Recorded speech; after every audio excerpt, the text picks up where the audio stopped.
বাবার ইনকাম হালাল হারাম মিশ্রিত, ছেলে বলেছে তা দিয়ে তিনি রোজা করবেন কিনা?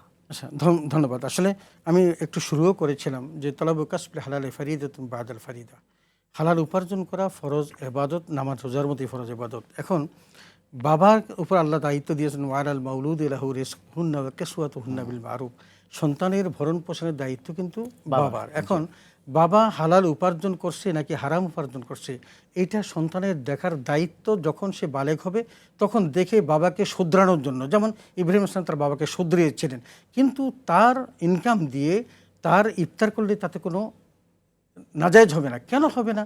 কারণ এই সম্পর্কে আমরা অনেক ঘটনা কাহিনী জানি এবং ইতিহাস এই কথাই বলে যে লা তাজির ওয়াজিরাতুন উজরা উখরা, একজনের অপরাধের জন্য আল্লাহ অন্যকে শাস্তি দিবেন। তার মানে বাবার ইনকাম দিয়ে সন্তান খেতে পারবে, তবে তাকওয়ার খেলাফ হয়, তাছাড়া তো তার অপশন হয় না, তার জন্য অপশন নেই। কিন্তু তার যেটা সে যেহেতু এখন বুঝতেছে, এখন এই জায়গাতে তার ইমানি দায়িত্ব হলো তার বাবাকে বোঝানো এবং এই ব্যাপারে তাকে বিরত রাখা, সচেতন করা। চমৎকার। আমাদের অনেকগুলো প্রশ্ন এসে গেছে, তার মধ্যে একটা অন্যতম প্রশ্ন হচ্ছে, প্রিয় শায়েখ, আমরা দেখতে পাই সোশ্যাল মিডিয়াতে কাপল ব্লগ করছে এবং এটা দিয়ে তারা ইনকাম করছে, ইনকাম জায়েজ আছে কিনা? জি, কাপড় ব্লগ না, এটা ব্লগ করে যাচ্ছে যেহেতু এটা ব্যবসা, তো তার ব্যবসার মধ্যে কাপড়ের ব্লগ না, কাপল ব্লগ। কাপল ব্লগ মানে হচ্ছে স্বামী স্ত্রী মিলে ফেসবুকে নানান রকম রিলস ভিডিও, বিভিন্ন হাস্যরস এবং এগুলো তারা দেখা, শো অফ করে, এটাকে বলে কাপল ব্লগ। না না, নাউজুবিল্লাহ, এগুলো কোনোভাবেই জায়েজ নেই এবং এটা ইনকাম দিয়ে রোজা হচ্ছে না, প্রশ্নই ওঠে না। এটা করাই তো জায়েজ নেই, বরং সেই ইনকাম দিয়ে আবার আপনি ইফতার করবেন বা সেহরি খাবেন সেটা না। কেন বলছি এটা?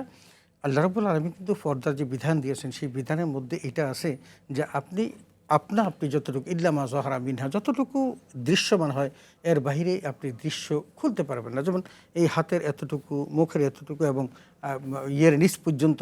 এখন এটা হলো একটা মানুষের জন্য, বিশেষ করে নারীদের জন্য এটা হলো একেবারে ম্যান্ডেটরি যে এর বাহিরে তার কোনো কিছু খোলার সুযোগ নেই।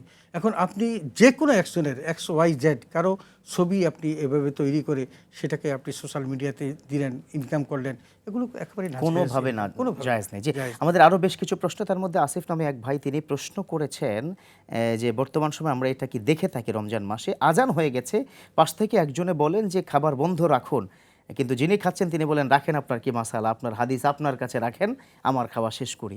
এটা কতটুকু? আসলে বিষয়টা এরকম, ইসলামিক ফাউন্ডেশন, আপনি ইসলামিক ফাউন্ডেশন চাকরি করেন, এবছর একটা ব্যতিক্রমী ব্যবস্থা চালু করেছেন।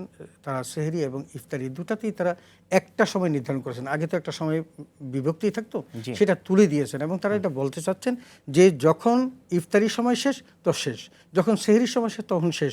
আবার এটার জন্য সেফ জোনের কোনো অপশন নেই। অতএব আমাদের কাছে এখন যেহেতু এই বিষয়টা একেবারে স্পষ্ট, আমাদের ডিভাইস আছে, আমাদের অ্যালার্ম ঘড়ি আছে, সবকিছুর মধ্যে দিয়ে আমরা যেহেতু টাইমটা জানি, কিন্তু পাশের লোকটা যদি বলে যে আপনার হাদিস আপনার কাছে রাখেন, এটা তো তার গুনাহ হচ্ছে। এটা তার গুনাহ হচ্ছে, কারণ সে যদি তাকে সময় না হতে যদি সে ইফতার করে তাহলে তার রোজাটাই নষ্ট হয়ে যাচ্ছে। কারণ সে তো কি করতে পারে, তাকে সাবধান করতেই পারে। এখন কেউ যদি বলগাহীনভাবে এভাবে উড়িয়ে দেয় এবং লাগামহীনভাবে বলে যদি সে ইফতার করে ফেলে, হতেও পারে তার রোজাটা নষ্ট হয়ে গেল। তাহলে কি তার হাদিস থেকে বাঁচাবে বা ওই ব্যক্তি বাঁচাবে?